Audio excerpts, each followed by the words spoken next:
하나님 말씀입니다. 로마서 4장 1절에서 25절 말씀 교독합시다. 그런즉 육신으로 우리 조상인 아브라함이 무엇을 얻었다 하리요? 만일 아브라함이 행위로서 의롭다 하심을 받았으면 자랑할 것이 있으려니와 하나님 앞에서는 없느니라. 성경이 무엇을 말하느냐? 아브라함이 하나님을 믿음에 그것이 그에게로 의로 여겨진 바 되었느니라.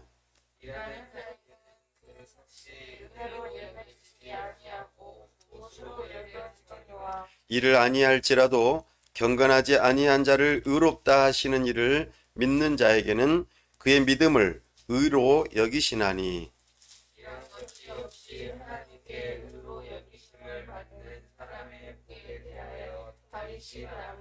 불법이 사함을 받고 죄가 가리어짐을 받는 사람들은 복이 있고,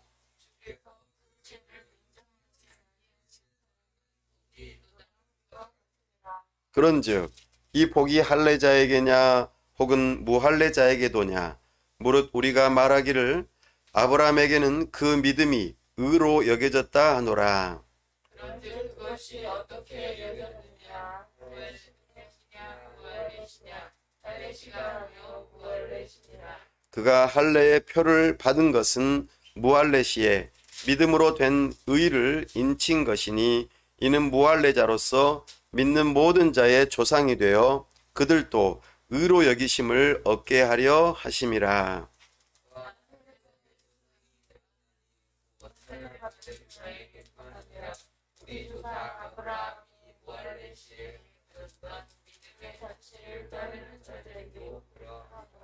아브라함이나 그 후손에게 세상의 상속자가 되리라고 하신 언약은 율법으로 말미암은 것이 아니요 오직 믿음의 의로 말미암은 것이니라.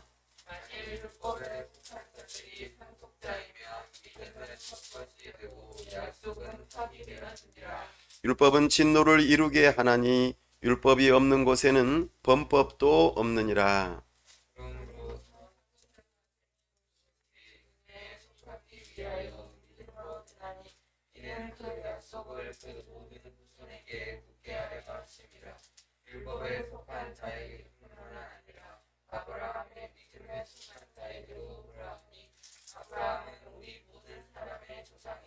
기록된 바 내가 너를 많은 민족의 조상으로 세웠다 하심과 같으니 그가 믿은 바 하나님은 죽은 자를 살리시며 없는 것을 있는 것으로 부르시는 이시니라.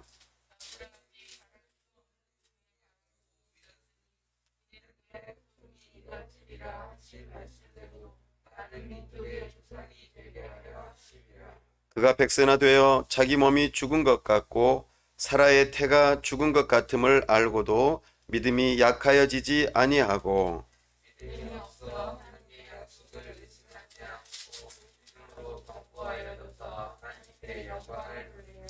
약속하신 그것을 또한 능히 이루실 줄을 확신하였으니 그에게 의로 여겨졌다 기록된 것은 아브라함만 위한 것이 아니요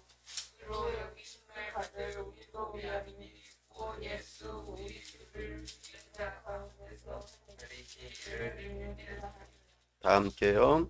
예수는 우리가 범죄한 것 때문에 내줌이 되고 또한 우리를 의롭다 하시기 위하여 살아나셨느니라. 아멘. 시간 다 함께 기도합시다.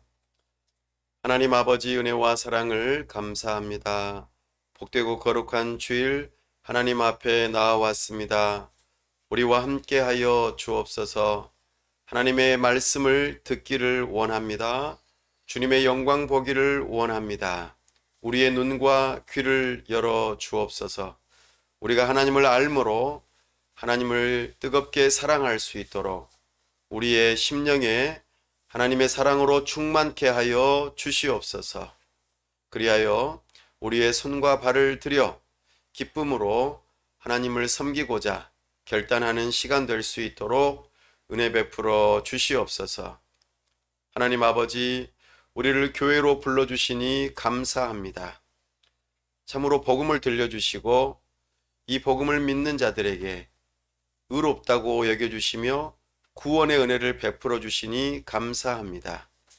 값없이 주시는 이 놀라운 하나님의 은혜를 생각할 때에 우리가 참으로 기뻐하고 즐거워할 수 있도록 도와주옵소서. 이렇게 모인 우리 교회 공동체가 서로 주님을 사랑하고 또한 서로 사랑하는 교회 공동체가 될 수 있도록 은혜 베풀어 주시옵소서. 우리가 서로 사랑함으로 세상 가운데서 하나님의 사랑을 밝히 드러낼 수 있도록 은혜 베풀어 주시옵소서. 특별히 이 나라와 민족을 불쌍히 여기시고 참으로 세우신 위정자들이 하나님을 경외하는 마음으로 이 세상을 잘 다스릴 수 있도록 도와주옵소서. 특별히 튀르키예와 시리아의 큰 지진으로 인하여 큰 어려움 가운데 있습니다. 우리가 마음을 모으고 기도하는 가운데 특별히 우리의 사랑을 드러낼 수 있도록 도와주시고 이런 어려운 시기를 통하여 하나님의 사랑이 전달될 수 있는 은혜가 될 수 있도록 도와주시옵소서. 참으로 우리 하나님께서 우리와 함께 하시고 영광 받으시기를 원하오며 우리 주 예수 그리스도 이름으로 기도하옵나이다. 아멘.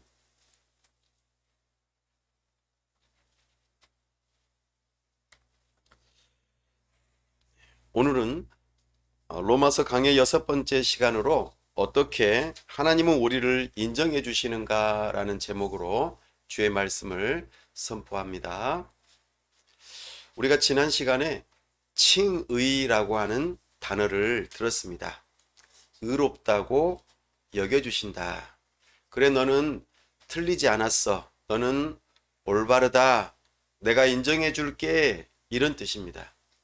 다른 말로 너는 죄가 없어. 너는 의로운 사람이야. 라고 말해주는 것. 이것이 칭의입니다. 이것을 우리가 들었는데요. 이것은 신분이 변화되었다는 뜻입니다. 신분. 우리의 신분이 변화되는 것. 이것을 칭의라고 말합니다. 우리는 전에는 어떤 신분이었습니까? 죄인이라고 하는 신분이었습니다. 그런데 이제 의인이라고 하는 신분으로 변화되었다 하는 것이죠. 어떤 외국 사람이 우리나라 국민이 되는 그런 과정과 비슷한 것입니다. 전혀 다른 나라 사람인데 우리나라 사람이 되는 것. 이것이 신분의 변화를 나타냅니다. 우리는 세상 속에서 사탄의 나라에 속한 죄의 종이었던 그런 신분이었는데 이제 하나님 나라의 백성이요. 하나님의 자녀요. 그리고 하나님의 종으로서 그렇게 신분의 변화가 일어난 것, 이것이 칭의라 말한다 했습니다. 이것은 우리가 무언가를 잘해서 되는 것이 아닙니다. 결코 그런 것이 없어요. 누가 잘해서 된 것이죠? 예수님이 잘해서 된 것이에요. 예수님의 행동이 우리로 하여금 신분의 변화를 가져오게 했어요. 그 가장 근본이 되는 은혜의 놀라운 수단이 바로 예수님의 행동이었습니다.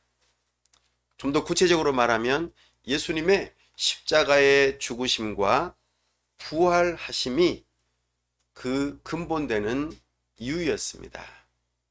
이것을 하나님의 은혜라고 우리가 들었습니다. 이것이 지난주에 우리가 들었던 말씀의 핵심이 되는 내용입니다. 우리는 이 놀라운 칭의라고 하는 이야기를 들었는데요. 이 칭의, 그래도 좀 쉽지는 않은 것 같다라고 생각할 수 있습니다. 그래서 사도 바울은 오늘 우리에게 아브라함의 이야기를 들려줍니다. 이야기는 아무래도 좀 더 쉽습니다. 좀 딱딱하고 교리적이고 어려운 내용의 칭의이지만 이것을 한 사람의 이야기를 통해서 들려주게 될 때에 우리는 이런 것이 칭의구나 라고 생각할 수 있을 것입니다. 사도 바울은 오늘 우리에게 아브라함의 예를 들어서 설명하면서 칭의라고 하는 것이 무엇인지, 어떻게 하나님으로부터 인정받을 수 있는 것인지, 우리도 그렇게 될 수 있는 것인지 이것을 알려주고자 합니다. 이야기라고 하는 것은 아주 중요하죠. 전에 1년 전에 우크라이나와 러시아가 전쟁이 일어날 때 유발 하랄이라고 하는 철학자가 이런 이야기를 했습니다. 우크라이나는 반드시 전쟁에서 이긴다. 왜냐하면 우크라이나에는 이야기거리가 있기 때문이다 라고 말합니다. 나의 사랑하는 부모님과 또 사랑하는 자녀들을 위해서, 우리 조국을 위해서 싸우는 그 피 흘리는 전쟁의 사랑의 이야기, 죽음의 그 이야기가 우리에게는 이 우크라이나에는 있다. 그러니 러시아의 그 강력한 무기보다도 이야기가 강하다. 이렇게 말을 한 적이 있습니다. 스토리가 스펙을 이깁니다.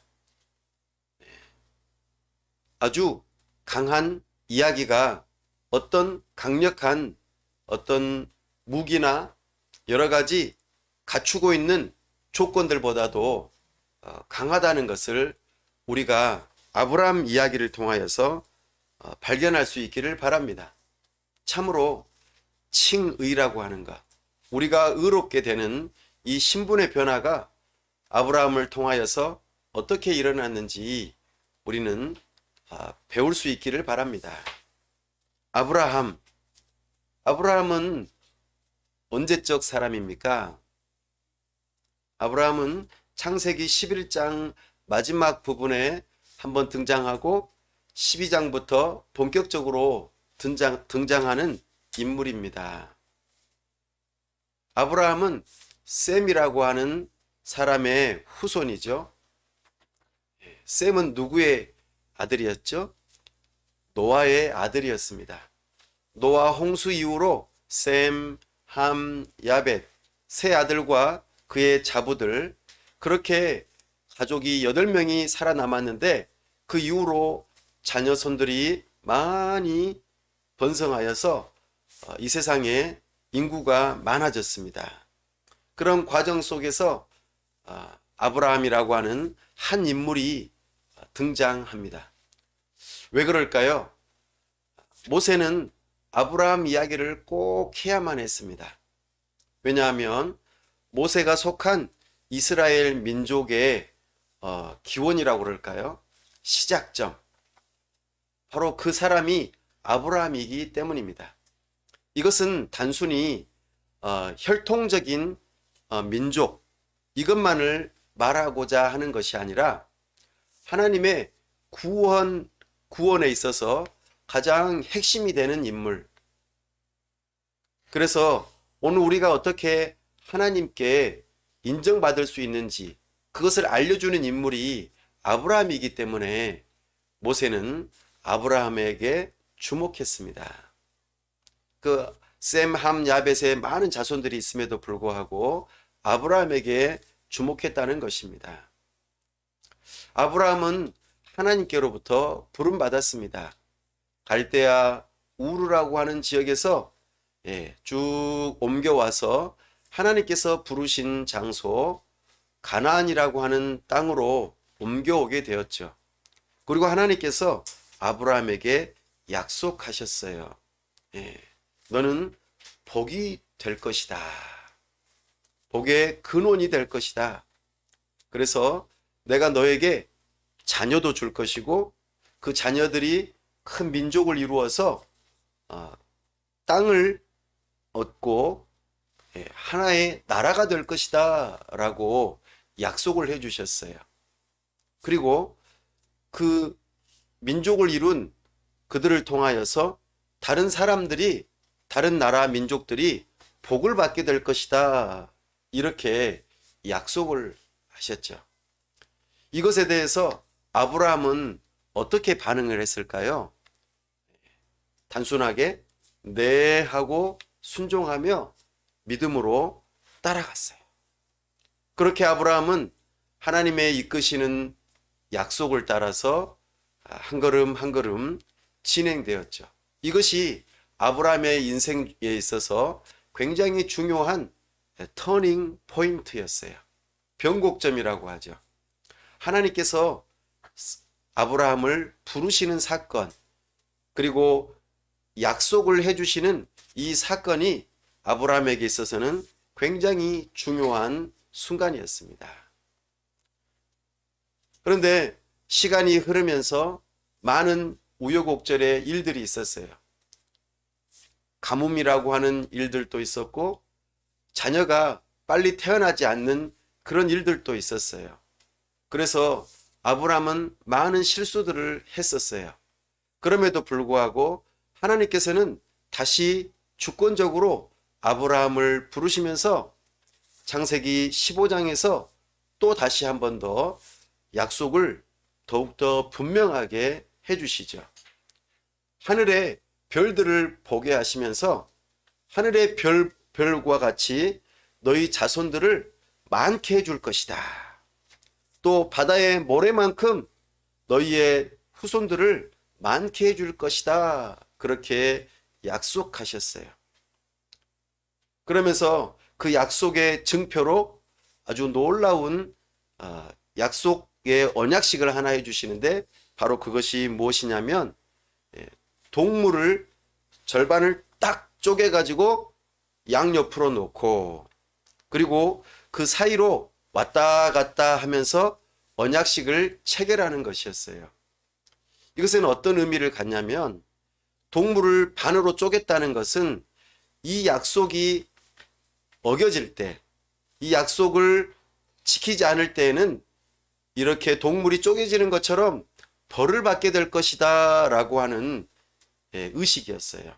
아이고, 약속은 그럼 반드시 지켜야겠네요. 약속을 안 지키면은 동물이 쪼개지는 것처럼 죽는 거예요. 심각한 거겠죠? 하나님께서 이 정도로 약속을 하셨어요.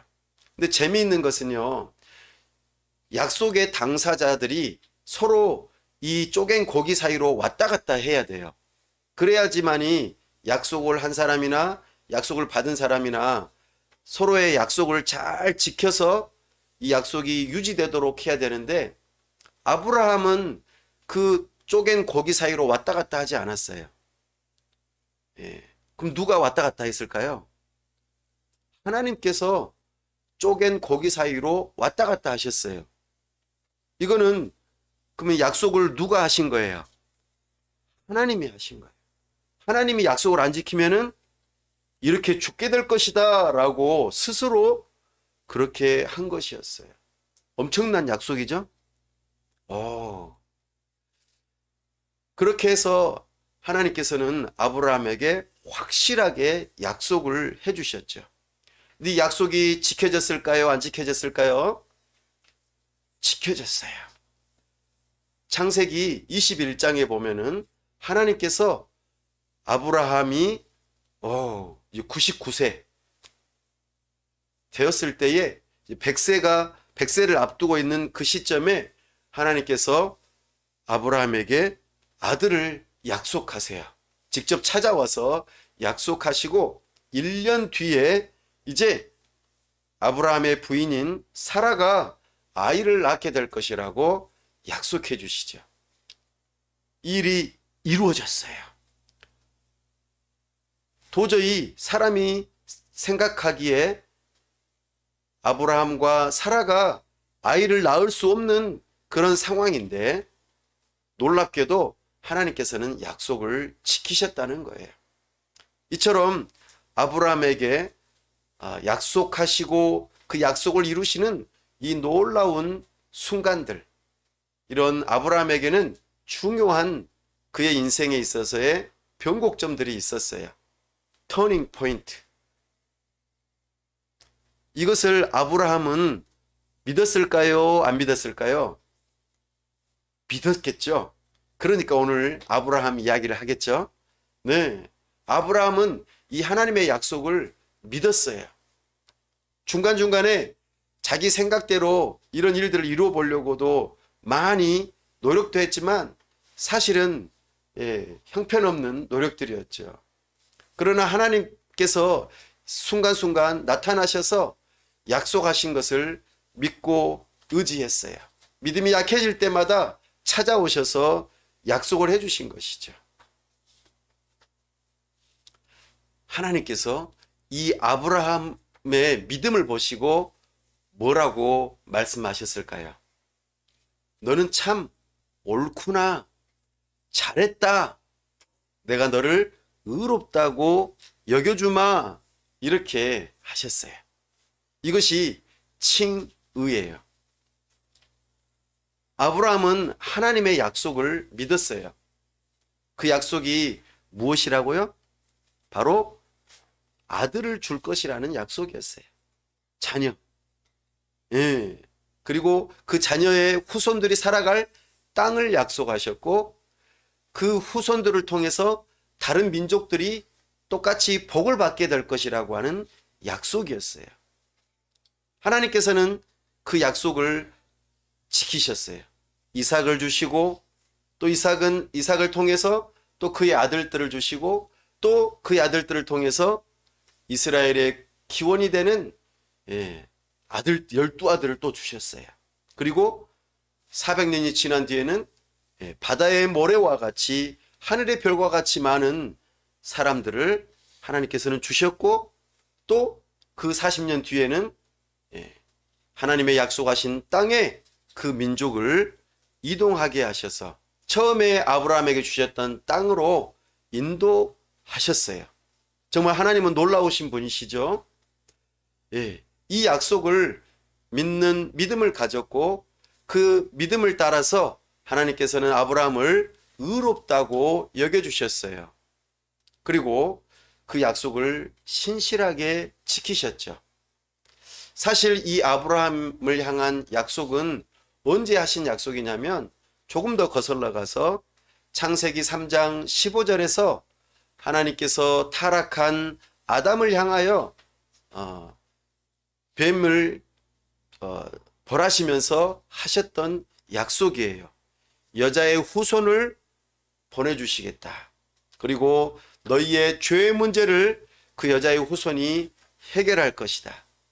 근데 그 여자의 후손이 뱀의 발 뒤꿈치에 물릴 것이다. 이런 약속이었어요. 아주 희미하지만 분명한 약속이었죠. 바로 사람의 죄의 문제를 해결하시기 위해서 여자의 후손, 아들을 보내주시겠다고 하는 약속이었죠.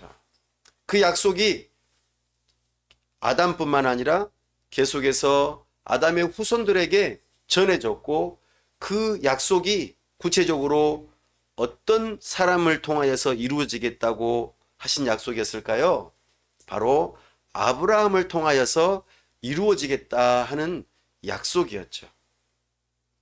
이것을 믿는 믿음을 가진 아브라함, 그 아브라함을 그래 내가 너를 인정해 줄게 라고 했던 것이죠.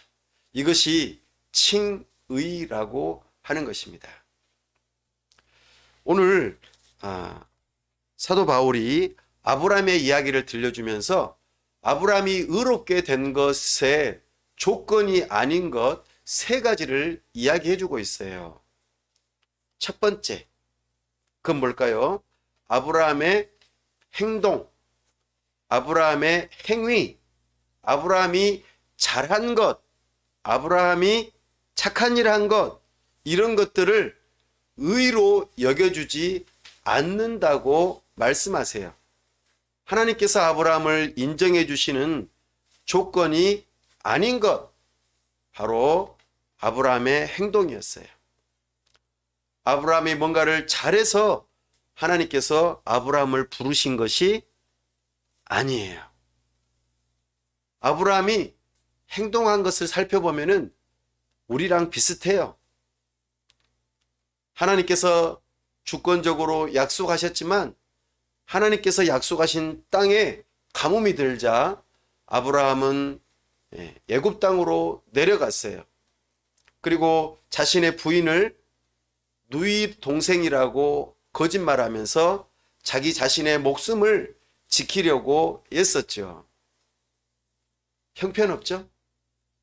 아브라함은 하나님의 약속을 듣고도 하나님, 이 약속이 빨리 안 이루어지니까 저는 차라리 저의 가장 아끼는 종, 그에게 제 재산을 다 물려줄게요. 이런 엉뚱한 소리를 했어요. 그리고 하나님께서 우리를 통해서 아들을 안 주시리나 보다. 그러니까 사라의 여종인 하갈을 통해서 아들을 주실 수도 있지 않을까? 그래도 그 아들이 우리 아들이 될 거야. 하나님께서 약속하신 아들이 맞을걸? 하면서 자기 생각대로 이스마엘을 낳게 하는 그런 실수들을 했다는 것이죠. 이런 행동들이 아브라함을 의롭게 해 주었냐라는 것입니다. 그렇지 않다고 성경에서 말합니다. 이것이 오늘 우리가 읽었던 4장 1절에서 8절까지의 내용이에요. 아브라함이 한 행동은 그렇게 의롭다고 하나님께로부터 인정받을 만한 일이 아니라는 것입니다. 4장 2절 말씀 함께 읽어볼까요? 시작.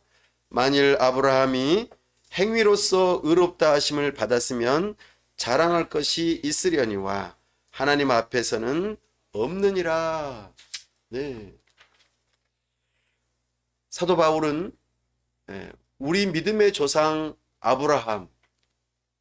아브라함이 굉장히 중요한 의롭게 된 사람으로서 모델로 소개하고 있음에도 불구하고 그 조건으로서 아브라함의 잘한 일을 그 조건으로 말하지 않는다는 것입니다. 오히려 3절에서 이렇게 말하고 있어요. 읽어볼까요? 성경이 무엇을 말하느냐? 아브라함이 하나님을 믿음에 그것이 그에게 의로 여겨진 바 되었느니라. 아멘. 하나님의 약속의 말씀을 믿는 것 때문에, 그것 때문에 인정을 해 주셨대요. 이것을 다윗이 뭐라고 했는지 또 들어볼까요? 6절 말씀 시작. 이란 것이 없이 하나님께 의로 여기심을 받는 사람의 복에 대하여 다윗이 말한 바. 이란 것이 없대요. 뭔가 잘한 일이 없는데 하나님께 인정받고 의로 여겨지는 일에 대해서 다윗은 무엇이라고 하는지. 이스라엘 백성들은 다윗을 위대한 왕으로 꼽고 있거든요. 다윗은 뭐라고 하는지 들어볼까요? 7절 8절입니다. 불법이 사함을 받고 죄가 가리어짐을 받는 사람들은 복이 있고 주께서 그 죄를 인정하지 아니하실 사람은 복이 있도다 함과 같으니라. 아멘. 분명히 불법을 저지르고 죄를 지은 죄인인데 그것이 가리어지고 죄인이 아니라고 여겨짐을 받는 사람이 복이 있대요. 어떻게 이런 일이 일어날 수 있는 것이죠? 잘한 일이 없는데 말이죠. 바로 이것이 첫 번째로 아브라함에게 주어진 복이라는 것입니다. 바로 믿음으로 의롭게 되었다는 것. 믿음으로 하나님께 인정받았다라는 거예요. 하나님의 약속을 단순하게 믿었다는 이유로 말이죠. 여자의 후손을 보내주겠다. 너의 몸을 통해서 나온 그 여자의 후손이 사람의 죄의 문제를 해결해 줄 것이다 라고 하는 이 약속에 대하여 믿는 믿음, 그리고 그 여자의 후손이 너희 민족 가운데 나타날 것이고 그 민족을 통하여서 다른 민족도 복을 받게 될 것이다 라고 하는 이 약속을 믿었다는 거예요. 그것을 하나님께서는 그래, 내가 너를 인정해 줄게 라고 하셨다는 거예요. 이것이 하나님께서 인정해 주시고 또 인정해 주시지 않는 조건의 모습입니다. 두 번째로 하나님께서 우리를 인정해 주시지 않는 조건이 있어요. 9절 한번 읽어볼까요? 시작. 그런즉 이 복이 할례자에게냐 혹은 무할례자에게도냐 무릇 우리가 말하기를 아브라함에게는 그 믿음이 의로 여겨졌다 하노라. 아멘. 먼저 하나님께서는 아브라함한테, 약속을 믿는 아브라함한테 너는 의롭다 인정을 해 주셨거든요. 그리고 난 다음에 명령하신 일이 있어요. 그게 뭐냐면 할례를 행하라는 거예요. 할례가 뭐죠? 수술하는 거라고 그랬죠. 포경 수술, 오늘날로 말하면 포경 수술하는 거라고 했어요. 왜 이렇게 해야 된다고 그랬죠? 너희가 나와 언약을 맺은 관계라는 것을 알아보는 표시예요. 표시.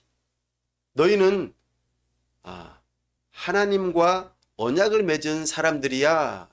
이거를 알려주는 표시로 할례를 행하게 하셨어요. 아브라함을 통해서 나온 가족들, 그리고 아브라함 밑에서 함께 종으로서 어떤 일하는 사람들로서 함께 더불어 살아가는 그 사람들은 다 언약의 관계로 맺어진다라는 의미로 할례를 행하게 하셨어요. 할례를 행하는 시점과 아브라함이 의롭다고 인정을 받는 시점에서 어떤 것이 먼저였죠?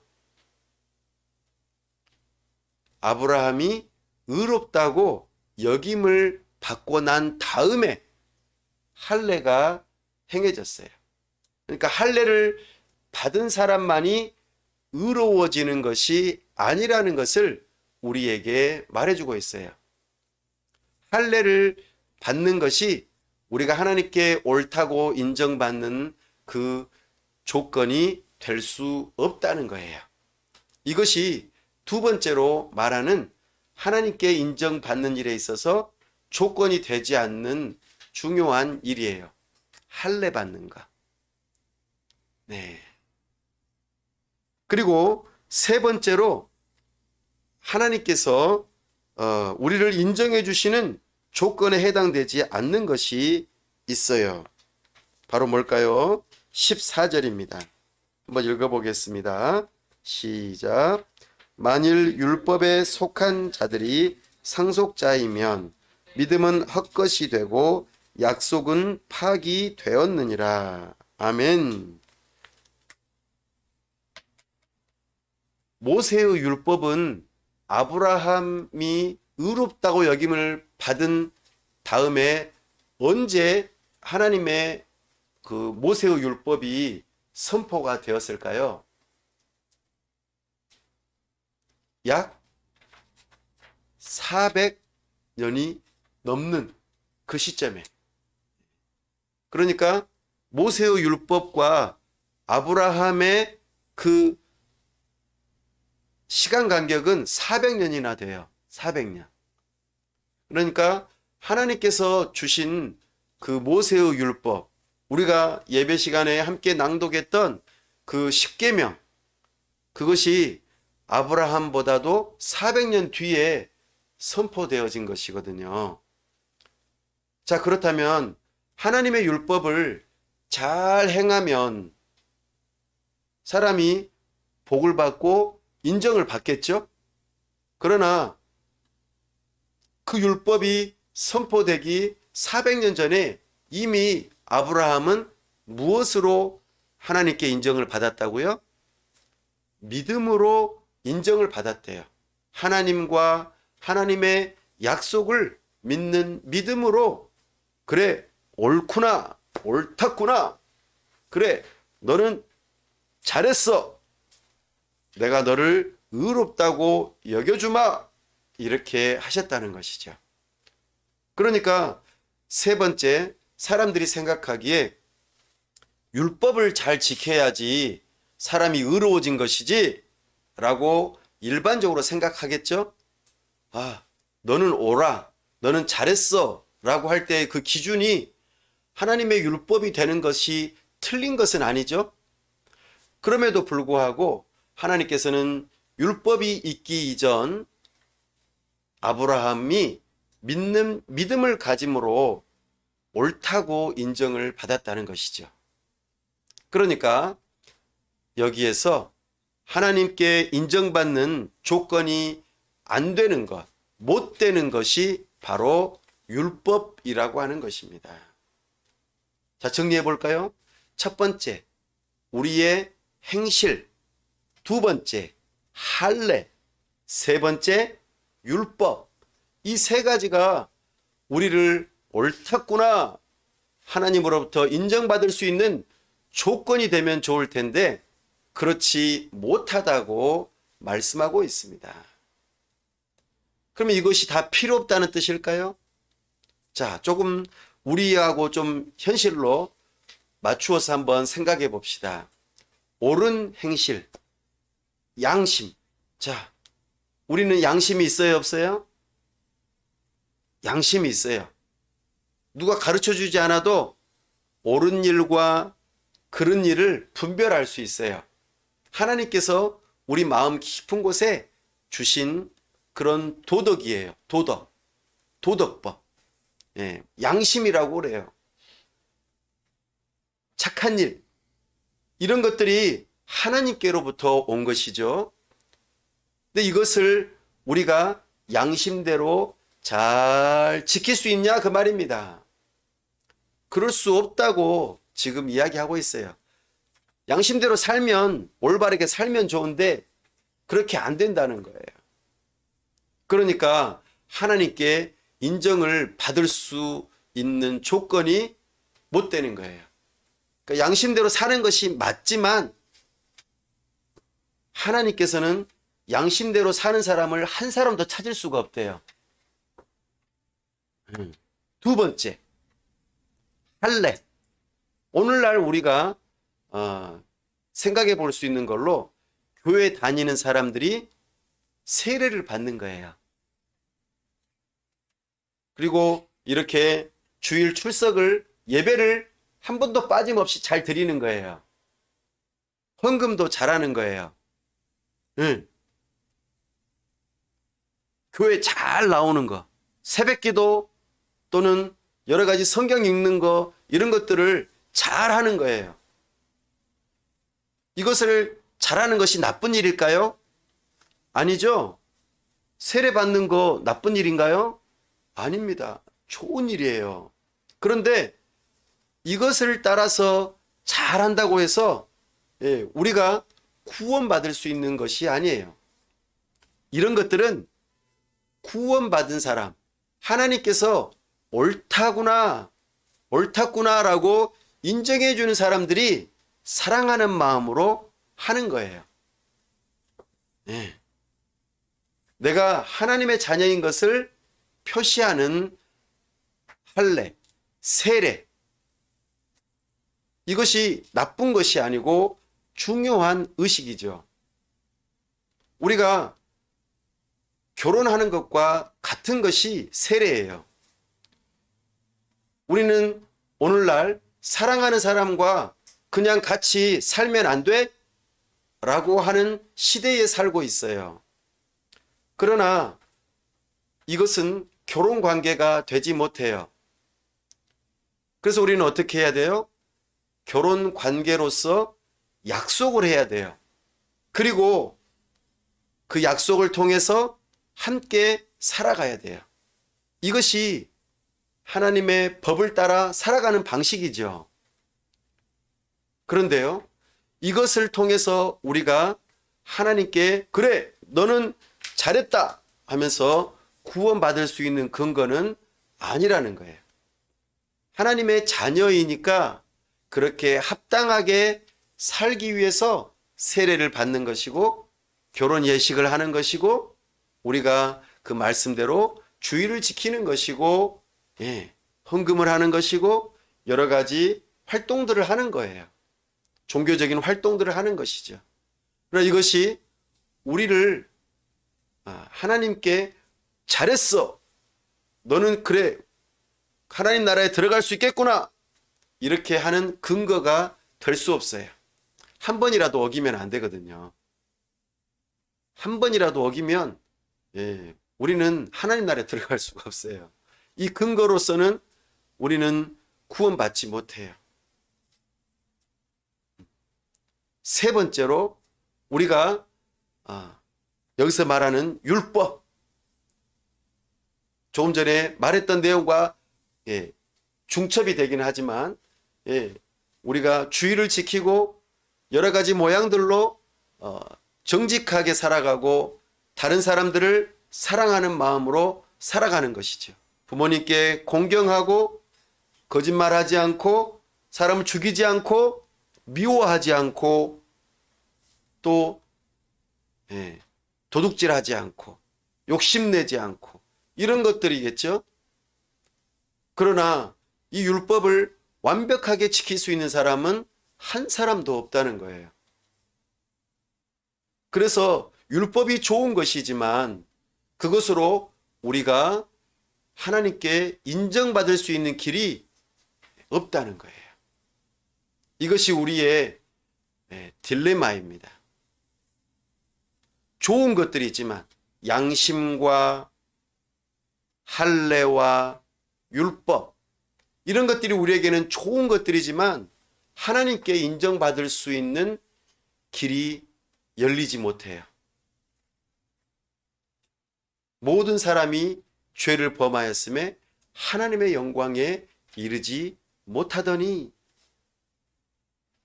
그러나 이제 하나님께서 한 의를 우리에게 보여주셨다고 말씀하세요.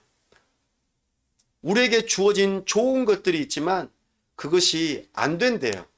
그래서 하나님께서 우리는 안 되니까 하나님께서 직접 해주시겠대요. 그게 뭘까요? 바로 예수님이에요. 여자의 후손. 하나님께서 직접 오셔서 이 문제를 해결해 주시겠대요. 우리의 죄를 다 짊어지시고 십자가에서 대신 죽어주시고 그리고 그 죽음에서 다시 살아나셔서 예수님의 의로우심을 드러내고 그것을 믿는 자들에게 그것을 주시겠대요. 선물로. 나는 아무것도 안 했는데, 나는 잘 지키지도 못했고 그래서 죄인이고 하나님의 영광에 이르지 못하고 하나님께 인정받을 수 없는 존재인데 하나님께서 그 일을 다 이루어 놓으시고 그 이루어 놓으셨다는 것을, 그 약속을 믿으면, 누구처럼요? 누가 약속을 믿었다고 그랬죠? 아브라함. 아브라함이 하나님의 약속을 믿는 것처럼 우리도 그 약속을 믿으면 그래, 너는 옳았구나, 너는 의롭다, 이렇게 여겨주신대요. 이것이 칭의예요. 놀랍지 않습니까?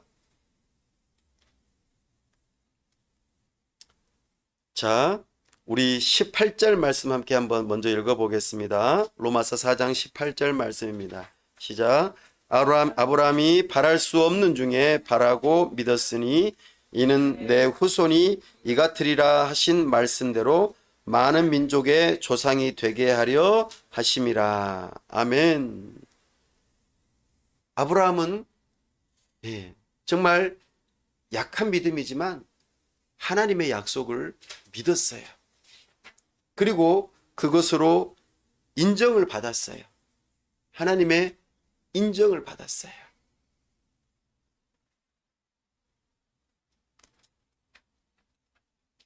(20절) 말씀이요. 믿음이 없어 하나님의 약속을 의심하지 않고 믿음으로 견고하여져서 하나님께 영광을 돌리며 약속하신 그것을 또한 능히 이루실 줄을 확신하였으니 그러므로 그것이 그에게 의로 여겨졌느니라. 아멘. 하나님께 옳았구나 인정을 받을 수 있는 길은 하나님께서 열어놓으신 양심, 할례, 율법 이런 것들이 있지만 이런 것들이 안 된대요. 우리가 그걸 아무리 지키고 싶어도 안 돼요. 그걸로 해서 의롭다고 인정을 받고 싶어도 안 된대요. 그래서 하나님께서는 그 문제를 해결하시기 위해서 예수님을 보내주신다. 여자의 후손을 보내주시겠다고 약속하신 것이죠. 그것을 아브라함이 믿었고 우리도 믿어야 된다고 말해요. 사랑하는 여러분, 아브라함의 믿음이 우리의 믿음과 똑같을까요? 안 똑같을까요? 똑같아요. 아브라함은 하나님께서 여자의 후손, 죄의 문제를 해결하시기 위해서 이 땅에 오실 그 여자의 후손을 너의 몸을 통해서 나오게 될 것이다 라고 하는 약속을 믿는 믿음으로 의롭게 인정을 받고 구원을 받았어요. 우리는요, 그렇게 아브라함과 다윗의 후손으로 오신 예수님, 이미 오신 예수님께서 우리의 죄를 위하여 십자가에 못 박혀 죽으시고 장사 지낸 바 되었다가 사흘 만에 다시 살아나셔서 의로우신 분이시고 우리의 죄 문제를 해결하실 수 있다는 이 약속을 믿는 믿음으로 우리는 의롭다고 인정을 받을 수 있고 구원을 받을 수 있는 것이에요. 아브라함만을 위한 것이 아니라 우리도 위한다는 것이에요. 24절 말씀 읽어보시죠. 의로 여기심을 받을 우리도 위함이니 곧 예수 우리 주를 죽은 자 가운데서 살리신 이를 믿는 자니라. 아멘. 이것으로 우리가 아브라함의 믿음과 우리의 믿음이 같은 믿음이라는 것을 알 수 있어요. 그래서 예수님 오시기 이전의 사람들은 오실 여자의 후손 예수님을 오실 거야. 우리의 죄 문제를 해결하기 위해서 하나님께서 보내주실 거야. 라고 믿는 믿음으로 구원을 받았어요. 그럼 예수님 오시고 난 다음에는요. 그 예수님이 오셨구나. 그분만이 우리의 죄의 문제를 해결할 수 있는 분이야. 라고 믿는 믿음으로 구원을 받는 거예요. 그러니까 똑같은 믿음이죠. 그런데 이 믿음이 시작되어진 아브라함이 그래서 우리의 믿음의 조상이 되는 거예요. 아브라함하고 우리하고 혈통적으로 같아요? 아니죠. 아브라함은 이스라엘 민족의 조상이에요. 그런데 어떻게 우리의 조상이 될 수 있을까요? 믿음이 같기 때문이에요. 믿음으로 다 같이 구원받고 믿음으로 하나님의 자녀가 되었기 때문에 그런 거예요. 25절 말씀 읽어볼까요? 시작. 예수는 우리가 범죄한 것 때문에 내줌이 되고 또한 우리를 의롭다 하시기 위하여 살아나셨느니라. 아멘. 바로 이것이 하나님께서 행하신 일이에요.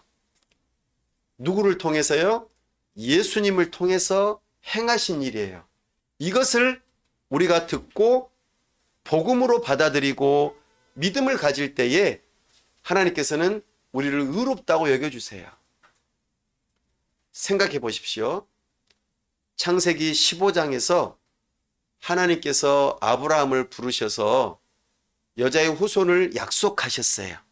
하늘의 별과 같이 땅의 모래같이 많은 민족을 이루게 하고 그 가운데서 여자의 후손, 죄의 문제를 해결할 그 아들을 너를 통해서 보내주겠다 약속했다는 거죠. 이것을 믿으니까 의롭게 여겨주셨어요. 그리고 그것을 확실한 증거로 보여주신 것이 고기를, 동물을 잡아가지고 그 고기를 쪼개가지고 양옆으로 갖다 놓고 이 약속을 잘 지키는지 안 지키는지, 약속을 못 지키면 어떻게 된다고 그랬어요? 죽는다고 그랬죠? 네. 그 약속을 미리 보여주신 거예요. 우리로서는 지킬 수 없는 하나님께서 주신 좋은 것들, 양심과 율법으로 우리가 하나님 앞에 인정받을 수 없다는 것을 그 쪼갠 고기로서 미리 보여주셨어요. 우리의 죄 문제를 담당하기 위해서 우리로서는 행할 수 없는, 우리로서는 하나님의 그 인정받을 수 있는 것을 지키지 못하기 때문에 하나님께서는 스스로 그 쪼갠 고기 사이로 왔다 갔다 하셨어요. 우리를 대신하여 예수님께서 십자가에 못 박혀 죽으시면서 당신의 살이 찢어지고 피를 흘려서 쪼갠 고기 사이로 왔다 갔다 하셨던 그 하나님의 모습을 십자가에서 보여주신 거예요. 내가 뭘 잘해서, 내가 종교적인 행위를 잘해서, 도덕적으로 잘 살아서 하나님께 인정받는 것이 결코 아닙니다.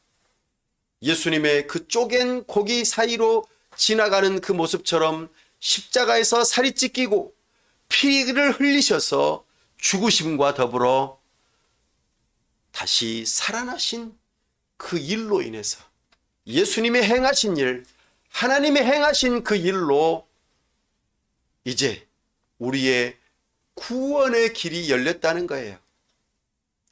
이것이 또 다른 하나님의 의로운 행동이에요. 우리는 할 일이 뭐예요? 그러면 이 놀라운 소식을 듣고 우리가 할 일이 뭐예요? 아, 나는 안 되구나. 내 양심으로는, 내 율법적인 종교적인 행위로는 안 되는 거구나.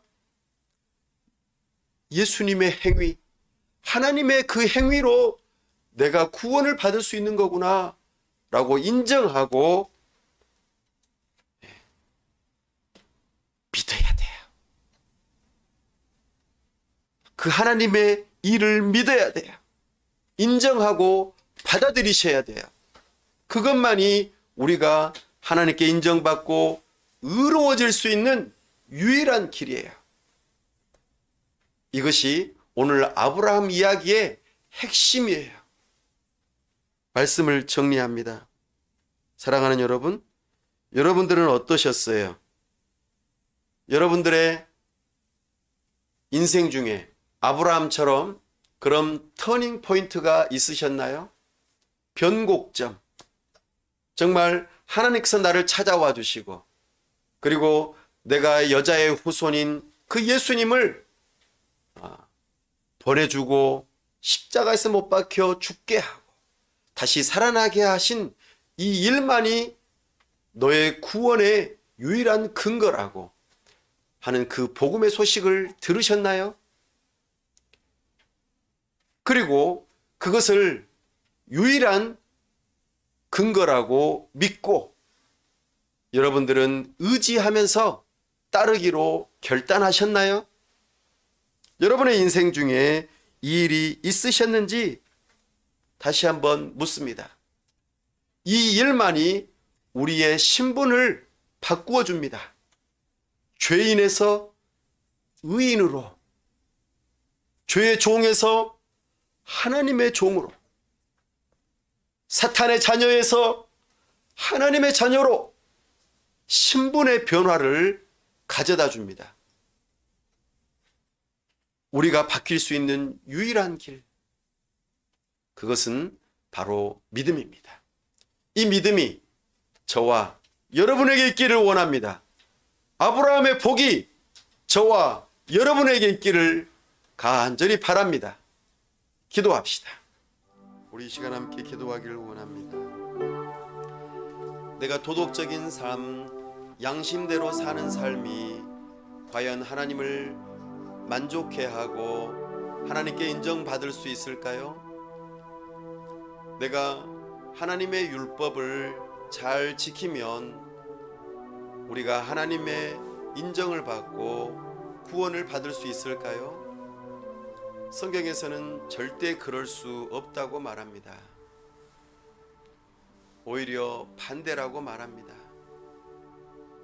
우리를 대신하여 하나님의 율법을 다 지켜 행하시고도 우리의 죄의 짐을 다 짊어지시고 쪼갠 고기처럼 십자가에서 살이 찢기고 피를 흘리시며 우리를 대신하여 죄의 값을 치르신 그 예수님, 하나님의 율법을 다 이루신 그 예수님, 의로우신 하나님이신 예수님께서 우리의 구원의 문제, 하나님께 옳다고 인정을 받을 수 있는 그 길을 예수님의 그 일로 열어놓으셨다고 성경에서 말합니다. 이것을 믿는 자들에게 아브라함이 하나님의 약속을 믿어서 의인이 된 것처럼 우리도 이 약속을 믿는 자에게 의롭다고 여겨주시겠다고 약속하십니다. 이 시간 이 약속을 믿을 수 있는 믿음이 있게 해달라고, 내 인생의 변곡점, 전환점, 터닝 포인트가 되게 해달라고, 참으로 참된 믿음을 가지고 아브라함의 그 믿음이 나의 믿음이 되게 해달라고 이 시간 다 같이 함께 기도합시다.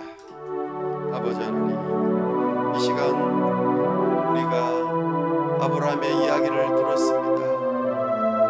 아브라함의 행한 것, 아브라함의 그 할례 받은 것, 아브라함이 율법과 아무 상관없이 참으로 여자의 후손, 우리를 구원하실 메시아 예수 그리스도를 이 땅에 보내주시겠다는 그 약속을 믿는 믿음으로 그가 하나님께 옳다고 인정을 받고 구원받은 것처럼 오늘날 내가 양심을 따라 도덕적으로 살아가는 것을 의지하는 일이 있다면 버리게 하여 주시고, 율법을 따라 내가 하나님께 인정받으려고 애썼던 그 종교적인 행위를 이 시간 버리게 하여 주시고, 오직 우리를 위하여 율법을 다 지켜 행하시고 오직 참으로 우리의 죄의 짐을 다 짊어지신 예수 그리스도를 믿고 의지하며 따름으로 우리가 의롭다고 인정을 받을 수 있는 이 놀라운 구원의 소식, 복음을 믿고 의지할 수 있도록 도와주시옵소서. 오직 하나님께서 열어놓으신 이 또 다른 길, 제3의 길, 오직 하나님의 의의 길, 구원의 길, 복음의 길을 듣고 믿고 의지하며 따라갈 수 있게 하여 주시옵소서. 오 주여, 우리에게 이 놀라운 은혜를 주셨사오니 이 은혜를 참된 믿음으로 받아들일 수 있도록 도와주시옵소서.